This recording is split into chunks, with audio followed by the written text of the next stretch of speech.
Thanks, folks. Thanks for hanging about for me. So, I head up the public sector side of the Cyber Resilience Unit in the Scottish Government, so I'm really focused on trying to get the public sector as secure as I can be. But I'm finding increasingly that's spilling over into the procurement world and into the supplier world in particular. And part of that I want to talk to you today about is the Scottish Cyber Assessment Service that I have being developed at the moment, hopefully for release relatively soon. But just to give you an idea of where we're coming from with this, I'm often hearing the question, even out there on the floor today, why would I need to be concerned about cyber resilience and security? The smaller organisations are often asking, why would anyone attack us? But the truth of the matter is that it's not as simple as that. If you or your suppliers rely on internet-connected or digital services and products to actually deliver your products and services, you're already at risk. You know, that's just a sad fact of life at the moment. And because of this, the Scottish Government believes that it's vital that all the public sector organisations in Scotland understand this threat and can take action to mitigate it. Okay. Now, supply chain is a huge part of that. The threat from the supply chain is really seen as one of the largest threats that we have in the public sector today. And it's also backed up by the National Cyber Security Centre's current work streams and drive in this area too. And the reason for that is that often the supply chain is seen as a weak point of entry into some of the more secure organisations across the globe. And we've seen this in examples in the real life events with incidents like the NotPetya virus, which was the Russians attacking the Ukraine, which actually spilled over into to wider shippers, and almost 2,000 actual other organisations were impacted by that particular ransomware event. And that was purely through a supply chain compromise where an accountancy package was infiltrated by the Russian hackers and then rolled out to all these organisations. It's entirely possible that even as a small supplier, you know, you might not be on the radar for any hackers that are out there in the world, and the first they might know about your organisation is when they're inside your networks. That's the sad truth of the world we live in at the moment. And because of this, we're keen to tighten up the public sector. And we're going to have to do that through helping suppliers tighten up their cyber security as well. And we really want to do that because it's important. We have a duty to protect our public services and prevent disruption to them where they are essential and critical. We really want the suppliers to improve their cyber security because it improves everybody's life. You know, we're only as secure as our weakest link at the end of the day. So if we can break this cycle and bring everyone along on the journey with us, then so much the better. And indeed, from our very own cyber resilience strategy back in 2015, Safe, Secure and Prosperous, that was Deputy First Minister, Mr Swinney, and that was his goal. He wanted the public sector to lead from the front and be the exemplar in cyber security and ensure that we live and work in a safe and secure environment in Scotland. And Scotland is seen to be a safe, secure place to work, play and live indeed going forward. What are we doing, though, to try and help this? Well, we have a guidance note. Now, this has been produced over the last year and a half, almost now, with a consultation or feedback process with the public sector bodies that are out there in the wild already. And it basically sets out best practice from the National Cyber Security Centre. But when we sought feedback from the public sector, they told us that this was difficult to implement. They wouldn't know how to do it, and they would struggle. So what was the answer to that? Well, it's the second bullet there. It's the Scottish Cyber Assessment Service, what was originally termed a decision-making support tool, but we've changed the snappier title now. The idea being that this will help with the procurement side of things and it helps the public sector implement the guidance note in a consistent and appropriate and proportionate way. Now, the guidance note, just to give you a little bit of background, it is very, very basic in all honesty. It's really a short list of implementing the National Cyber Security Centre's 12 principles of supply chain security, particularly point 5, set and communicate minimum cyber security requirements for suppliers. It also talks about embedding appropriate and proportionate information or cyber assurance into the procurement process. And lastly, it talks about a case-by-case approach and proportionate approach to certification. So there we're talking about things like Cyber Essentials and ISO 27001 and all those wonderful cyber and information assurance certifications that you can go for. What does that look like? Well, this is the landing page at the moment, and hopefully will be very, very similar when it launches, probably next month. It's designed to be pretty all-encompassing, so there's a lot of information in it, and that's by design. There's a lot of help there to help those who are having to go through the process. It also mirrors the format of the gov.uk websites to try and move a bit of consistency between this and sites such as the HMRC sites that you may be involved with already. How does it work though? Well, what happens is the public sector in Scotland will be able to use this as part of their tender process. So they will come to our system during the procurement strategy development stage, and they will be able to risk assess their contract or proposed contract. That will involve them putting in some information about the type of information they would be sharing with the suppliers, and a little bit about the access that they might be affording suppliers to the public sector's networks, a little bit about the sensitivity of the information itself, and potentially some special triggers built in about cloud hosting of data and payment card industry type questions. When they go through that process, the tool will spit out a cyber risk profile for them. Basically, a graduated scale from almost no risk at the one end right through to high risk at the other end. And on the back of that risk profile is a set of questions. And that set of questions have been developed over the past year and a half, carefully with the help of the National Cyber Security Centre's guidance, and with a number of organisations across the public sector.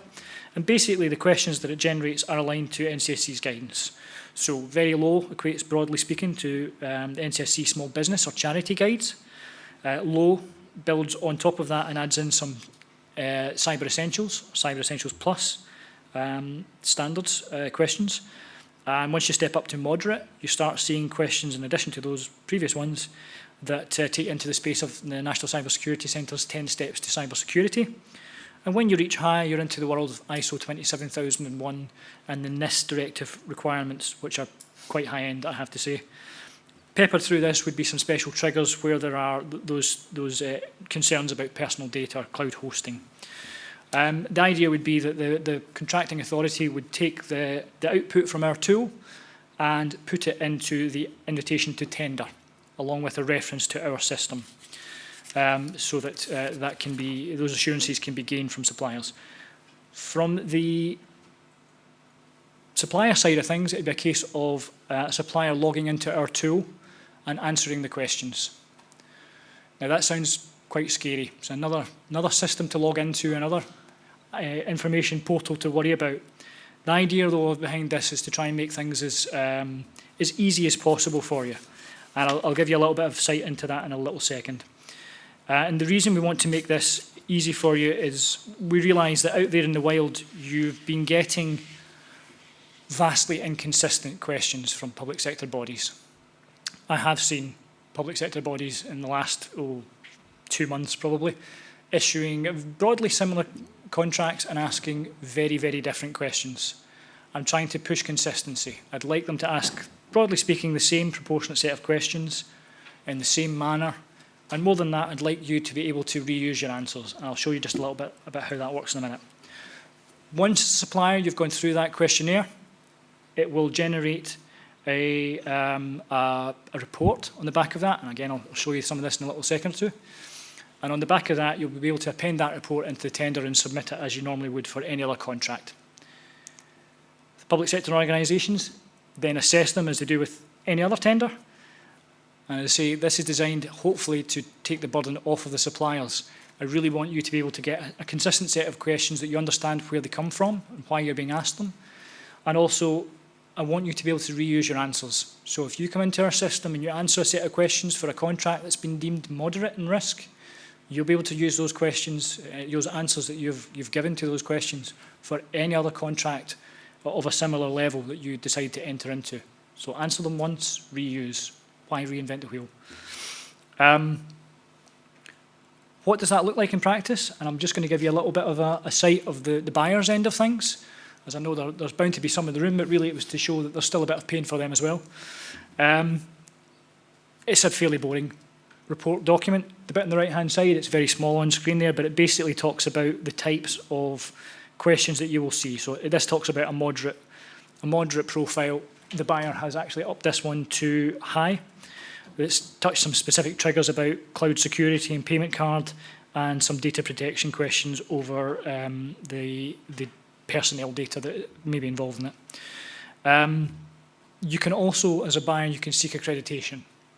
Now, I'm trying to push the buyers to, yes, seek a certification where it's appropriate, but I'd rather that they took the suppliers along with them in the journey and try and make every secure.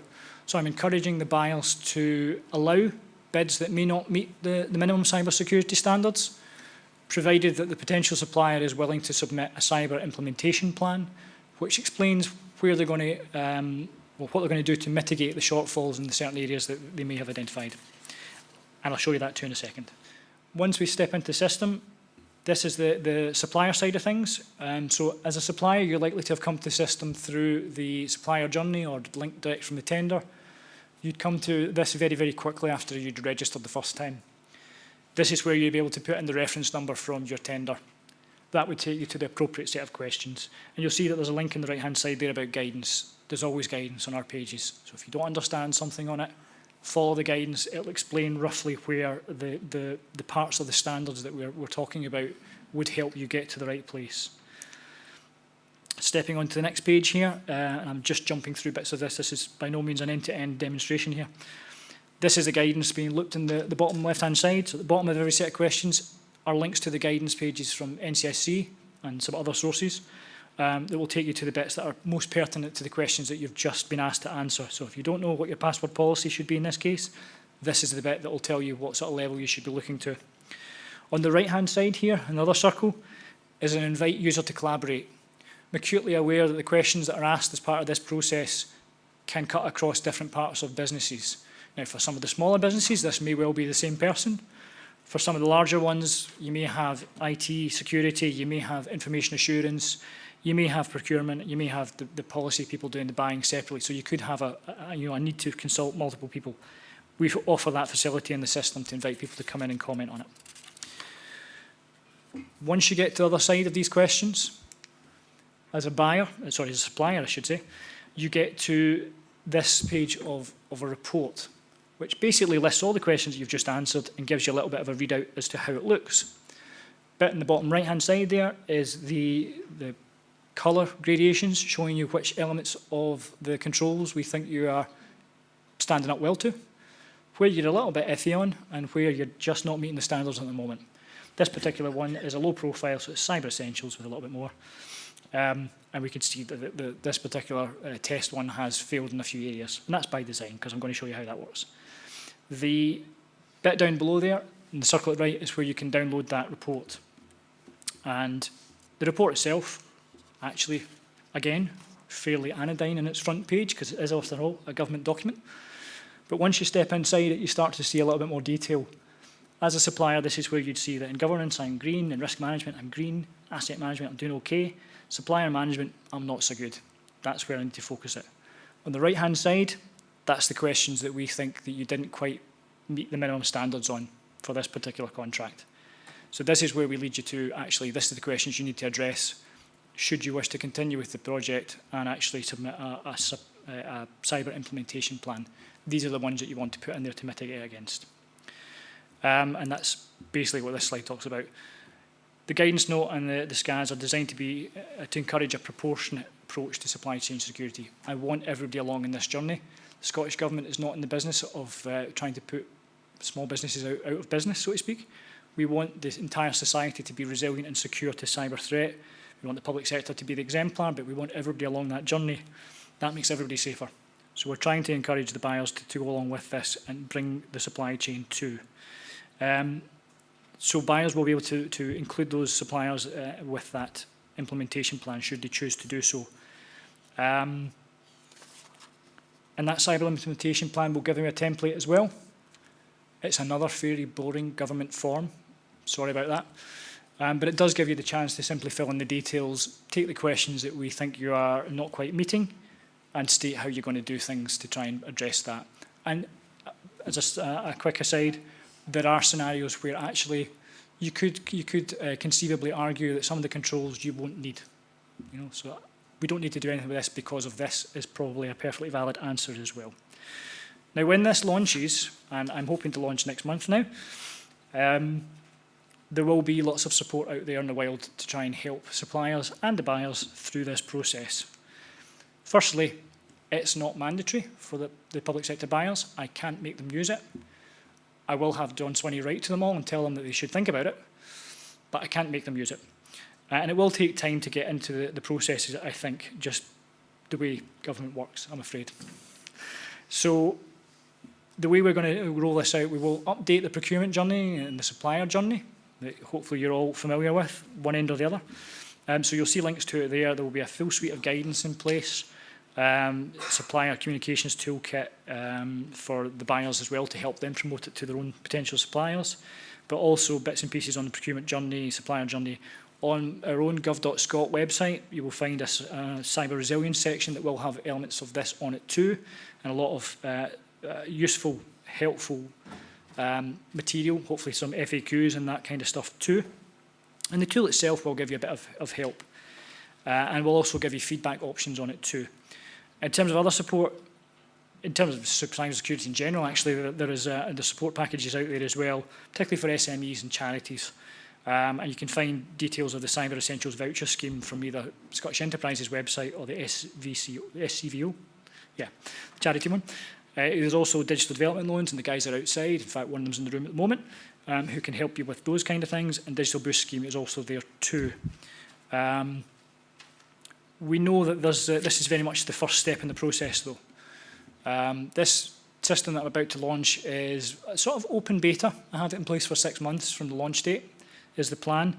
I'm going straight into procurement to actually put in place a longer term solution for this, so I don't expect it will disappear. But I am keen to hoover up any feedback we can get in this initial test period, because that is the information that we will use from the live use of the system to actually ensure that we refine, tweak and improve where necessary the future of this process. And I hope that this process doesn't get in the way of things. I hope it lifts some of the burden off of you. But my team is always happy to help. So if you do have concerns, you are worried, or you want somebody to ask questions of, our email address is on there. Our email address is there. Feel free to drop us a line once this goes live if you need any more information. There will be people peppered about the various industries as well that can help. And we'll do some more stuff with the Supplier Development Programme, no doubt, to try and publicise this. You will see tweets and all sorts of stuff. So I'm sure our stuff will be out there, and My Ugly Mug will be at plenty more events speaking about this for the foreseeable future. I think that's me. Thank you much, folks.